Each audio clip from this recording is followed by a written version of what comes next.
নমস্কার, সকলকে স্বাগত জানাই ইনভেস্ট উইথ নিশান চ্যানেলের পক্ষ থেকে। আজকে যে ভিডিওটি বানাচ্ছি সেটা হচ্ছে একটি আপকামিং আইপিও, যেটার অ্যাপ্লিকেশন পর্ব চালু হচ্ছে 5 অগস্ট থেকে।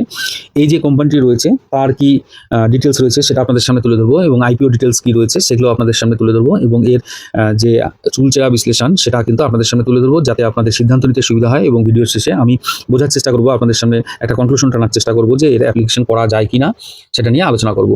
আজকে যে কোম্পানিটি সেটি হচ্ছিল আরডি ইন্ডাস্ট্রিজ লিমিটেড। এটা মেনলি হচ্ছিল রিসাইক্লিং কোম্পানি, যারা রিসাইকেল করে সেকেন্ডারি মেটালসকে আবার রিউজের জায়গায় নিয়ে চলে আসে। মেনলি এরা লেড রিসাইকেল করে। এই যে লেড রিসাইক্লিংয়ে এই কোম্পানিটার কিন্তু গুরুত্ব রয়েছে, কারণ কি ভারতবর্ষের এই যে রিসাইক্লিং সেক্টরের কোম্পানিগুলো কিন্তু একটা গ্রোয়িং স্টেজে কিন্তু রয়েছে। মেনলি এরা লেড ইনগটস তৈরি করে, অর্থাৎ সলিড ব্লকস যেগুলো লেড দিয়ে তৈরি হয়। এই লেডগুলো কিন্তু বিভিন্ন যে ইন্ডাস্ট্রি রয়েছে সেখানে কিন্তু ইউজ হয়, যেমন ব্যাটারি ইন্ডাস্ট্রিতে এদের ব্যবহার করা হয়। রেডিয়েশনের ক্ষেত্রে এরা শিল্ড হিসাবে এই মেটালটা কাজ করে। এবং আরও কিছু কিছু ইন্ডাস্ট্রি রয়েছে, বিশেষ করে যেমন হচ্ছে আমাদের যে মেডিকেল ইন্ডাস্ট্রি, সেখানে কিন্তু এদের কিন্তু ব্যবহার আছে। নিউক্লিয়ার রেডিয়েশন যেখানে বের হয় সেখানে এদের ব্যবহার রয়েছে। এই ধরনের কাজগুলো কোম্পানিটা করে থাকে। এইবার একটু আমরা আইপিও ডিটেলসটা দেখে নেব। এই আইপিও ডিটেলস দেখতে গেলে প্রথমেই যেটা আমরা দেখব, অফার ডেট, কবে থেকে কবে পর্যন্ত অ্যাপ্লিকেশনটা চলবে। সেটা হচ্ছে 5 থেকে 7 আগস্ট পর্যন্ত এর অ্যাপ্লিকেশন পর্ব চলবে। অফার প্রাইস রয়েছে 50 থেকে 53 টাকা, এবং এক লটে রয়েছে 281টি শেয়ার। এখানে আমরা যখন অ্যাপ্লিকেশন করবো তখন কিন্তু কাট অফ প্রাইসেই করবো। এরপর টেন্টেটিভ টাইম লাইনগুলো একটু দেখে নিই। Open date 5 August, close date 7 August, allotment date হচ্ছে 10 August, refund initiation 11 August, demat transfer হচ্ছে 11 আগস্ট, লিস্টিং ডেট হচ্ছে 12 আগস্ট। অর্থাৎ যারা পাবেন তারা 12 তারিখে তাদের ডিম্যাটে দেখতে পারবেন, শেয়ারের যে আপনাদের পোর্টফোলিও আছে সেখানে আপনারা দেখতে পারবেন, এবং যারা পাবেন না তাদেরকে রিফান্ড করে দেওয়া হবে 11 তারিখের দিকে। এবার আইপিও ডিটেলস যদি আলোচনা করি, ফেস ভ্যালু 2 টাকা, ইস্যু প্রাইস রয়েছে 50 থেকে 53 টাকা কাট অফ প্রাইস, যেটা আমি আগেও আপনাদেরকে বললাম। সেটাতে অ্যাপ্লিকেশন করতে হবে। লট সাইজ 281, এটাও আমি আগে বলেছি। এবার ইস্যু সাইজ কিন্তু খুবই ছোটো, 425.87 কোটি টাকা। এর মধ্যে ফ্রেশ ইস্যু রয়েছে 320 টাকা, এবং ওভার ফর সেল রয়েছে 105.87। এবার ফ্রেশ ইস্যু যখন আসবে সেই জায়গায় কিন্তু কোম্পানি কিছু টাকা নিজেদের উন্নয়নের জন্য ব্যবহার করবে। কোম্পানিতে এক্সিস্টিং মার্কেটের ক্যাপ রয়েছে 1670.57 কোটি টাকা। ইস্যু টাইপ হচ্ছে বুক বিল্ড অফার, অর্থাৎ যেরকম অ্যাপ্লিকেশন হবে সেরকম বা যেরকম ডিমান্ড থাকবে সেরকম হিসাবে কিন্তু এর লিস্টিং গেইন আপনারা পেতে পারেন। লিস্টিং হবে এনএসই বিএসসি দুটোতেই, রেজিস্টার হচ্ছে কেফিন টেকনোলজিস।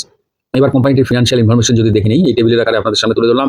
সেখানে আমরা পরিষ্কার দেখতে পাচ্ছেন যে কোম্পানিটির অ্যাসেট প্রত্যেকটা ফিনান্সিয়াল ইয়ারে কিন্তু এর মধ্যে গ্রোথ আমরা দেখেছি। টোটাল ইনকামে কিন্তু প্রত্যেকটা ফিনান্সিয়াল ইয়ার ধরে ধরে যদি দেখি, 23 থেকে এখানে 26 পর্যন্ত আমি ডেটা আপনাদের সামনে তুলে ধরেছি, প্রত্যেকটা ক্ষেত্রে কিন্তু কোম্পানির গ্রোথ কিন্তু কোম্পানি দেখিয়েছে।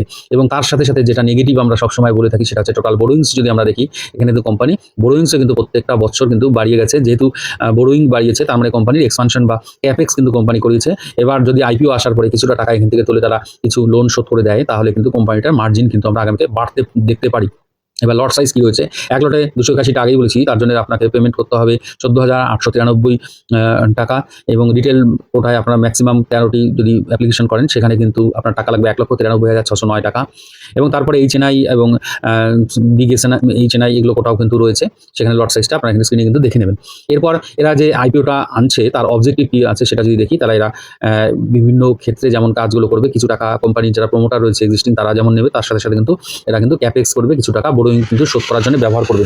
এটা কিন্তু এখানে পরিষ্কার আছে, এবং বিভিন্ন কর্পোরেট পারপাসে কিন্তু এরা ব্যবহার করবে। এবার পিয়ার ডিটেলস যদি দেখি, এক্সিস্টিং লিস্টেড কোম্পানির মধ্যে রয়েছে Gravita India limited, Pondy oxide and chemical limited, and Jain resource recycling limited. এই জৈন রিসোর্স রিসাইক্লিং লিমিটেডটা কিন্তু রিসেন্টলি লিস্টেড একটা কোম্পানি। এবার যদি কোম্পানিটার আমরা স্ট্রেংথ দেখতে যাই, যে এই কোম্পানিটার মার্কেটে আসছে কী স্ট্রেংথ রয়েছে, সব থেকে দেখার মতো বিষয় হলো এর রেভিনিউ গ্রোথ 58.81%। যে কোম্পানিগুলো এই সেক্টরে কাজ করে তার মধ্যে ফার্স্টেস্ট গ্রোয়িং কিন্তু এই কোম্পানিটি। এবং এর যদি ইবিটা রেকর্ডেড দেখি 128.96% CAGR, while profit tax গ্রিউ at 207.52% CAGR from fiscal year 2024 to 2026 যেটা। সুতরাং এই কোম্পানিটার কিন্তু স্ট্রেংথ, প্রফিটেবিলিটি, হাই গ্রোথ একটা কোম্পানি, যা সিএজিআর আমরা দেখতে পাচ্ছি। এবং উইকনেস নিয়েও আমরা আলোচনা করব। এর যা টপ কাস্টমার রয়েছে সেখান থেকেই 41%-এর মতো এরা কিন্তু রেভিনিউ জেনারেট করে। সেই ধরনের কাস্টমার যখন এদের কোনো সমস্যায় পড়বে তখন কিন্তু এই কোম্পানিটারও ফিনান্সিয়ালি সমস্যায় পড়তে হবে।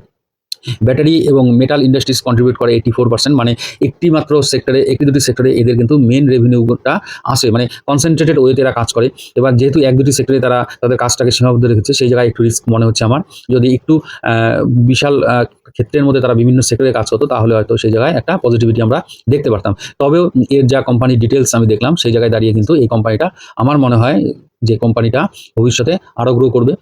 এবার যে বিষয়গুলো আইপিও অ্যাপ্লিকেশন করতে গেলে পরে আপনাদের দেখতে হয় সেগুলো নিয়ে একটু আলোচনা করি। প্রথম যেটা দেখবেন সেটা হচ্ছে কোম্পানি কোন সেক্টরে কাজ করে। যে সেক্টরে কাজ করছে এই কোম্পানিটা বিশেষ করে সেই সেক্টরটা কিন্তু গ্রোইং রয়েছে এবং গভর্নমেন্টের ফোকাস কিন্তু এই সেক্টরে রয়েছে এবং ভবিষ্যতে যেহেতু আমরা বাইরের দেশ থেকে ক্রিটিক্যাল মিনারেলস বা মেটাল ইম্পোর্ট করি, সেই জায়গায় যদি আমরা রিসাইকেল করে কিছুটা জেনারেট করতে পারি সেখানে কিন্তু একটা স্কোপ কিন্তু রয়েছে এই কোম্পানিটার মার্কেটে টিকে থাকার।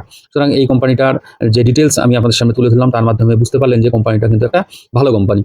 এবং দ্বিতীয় জিনিস আমরা যেটা দেখি যে অ্যাঙ্কার লিস্ট কারা কারা ইনভেস্ট করছে, বড় বড় ইনভেস্টার কারা ইনভেস্ট করছে, এটা আপনি দেখতে পারবেন সম্ভবত 4 তারিখে, মানে 4 অগস্টের মধ্যে আপনারা ডিটেলসটা অ্যাঙ্কার লিস্টের ডিটেলস পেয়ে যাবেন, কোন কোন বড় ইনভেস্টার রয়েছে সেটা কিন্তু দেখতে হবে। তৃতীয় যে জিনিসটা দেখবেন কিউআইপি কতটা অ্যাপ্লিকেশন করলো, কোয়ালিফাইড ইনস্টিটিউশন বায়ার কতটা অ্যাপ্লিকেশন করেছে, তাদের সাবস্ক্রিপশন রেট কী রয়েছে সেটা আপনি ভালোভাবে বুঝতে পারবেন। দ্বিতীয় দিন যে অ্যাপ্লিকেশন করবেন অর্থাৎ 6 অগস্ট আপনারা মোটামুটি বিকেলের দিকে জানতে পারবেন যে কতটা কিউআইবি কোটায় সাবস্ক্রিপশন আছে, সেখান থেকে একটা অ্যাজাম্পশন কিন্তু আপনারা করতে পারবেন।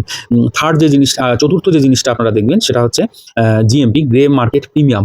এটা কোনো অফিসিয়াল ডাটা নয়, এটা স্পেকুলেশন মাত্র, বাইরে out of the stock market এখানে কি দামে কোম্পানিটি ট্রেড করছে ইললিগালি সেই জিনিসটাকে আপনারা লক্ষ্য রাখতে পারবেন জাস্ট খালি এখান থেকে একটা ধারণা নেওয়ার জন্য। এটা কোনো একদম যে এরকম প্রাইসে লিস্টেড হবে এরকম না, তবে একটা ধারণা পাওয়া যায় যে কোম্পানিটার কীরকম ডিমান্ড রয়েছে মার্কেটে শেয়ারটার, সেটা একটু আপনারা দেখে নেবেন। এবং সর্বোপরি যদি কনক্লুশনে আসা যায়, আমি যেটা দেখতে পাচ্ছি এখনও পর্যন্ত মোটামুটি এতে অ্যাপ্লিকেশন করা যায় এরকম আমার মনে হচ্ছে। তবে এই যে কটা জিনিস আপনাদেরকে বললাম সেই কটা জিনিস অবশ্যই মাথায় রেখে কিন্তু আপনারা স্টেপটা নেবেন। এবং আরেকটি জিনিস বলি, আমরা কিন্তু জেনারেলি যে কোনো আইপিও অ্যাপ্লিকেশন করলে পরে যদি তার জিএমপি 20% না থাকে সেখানে অ্যাপ্লিকেশনটা একটু রিস্কি হয়ে যায়। সেই জায়গায় দাঁড়িয়ে এখন পর্যন্ত এই কোম্পানির যা জিএমপি দেখতে পাচ্ছি সেটা অনলি 13%-এর মতো। সেটা যদি অ্যাপ্লিকেশন পর্ব চলাকালীন এবং ওভারঅল মার্কেটের ব্রডার সেন্সে যদি মার্কেটের মধ্যে একটা বুলিশ ভাব থাকে তখন কিন্তু সেই সেন্টিমেন্টের কারণে এর কিন্তু লিস্টিং গেন পাওয়া যেতে পারে। তবে লিস্টিং গেনের জন্য অ্যাপ্লিকেশন আপনারা এখানে করতেই পারেন, তবে আপনার রিস্ক, আপনার অ্যানালিসিস, আপনার টাকা, আপনি সিদ্ধান্ত নেবেন। এখানে বাই হোল্ড সেল কোনো রেকমেন্ডেশন আমি আপনাদেরকে করছি না। আমি just company details, IPO details এবং আইপিও অ্যাপ্লিকেশন করতে গেলে পরে কী কী শিক্ষণীয় বিষয় বা কী কী মাথায় রেখে অ্যাপ্লিকেশন করতে হয় সেই বিষয়গুলো নিয়ে আপনাদের সামনে আলোচনা করলাম। তো ভিডিওটি ভালো লাগলে লাইক করবেন, কমেন্ট করবেন, শেয়ার করবেন এবং চ্যানেলে যারা নতুন আছেন তাদেরকে বলবো চ্যানেলটিকে সাবস্ক্রাইব করবেন। ধন্যবাদ, ভালো থাকবেন।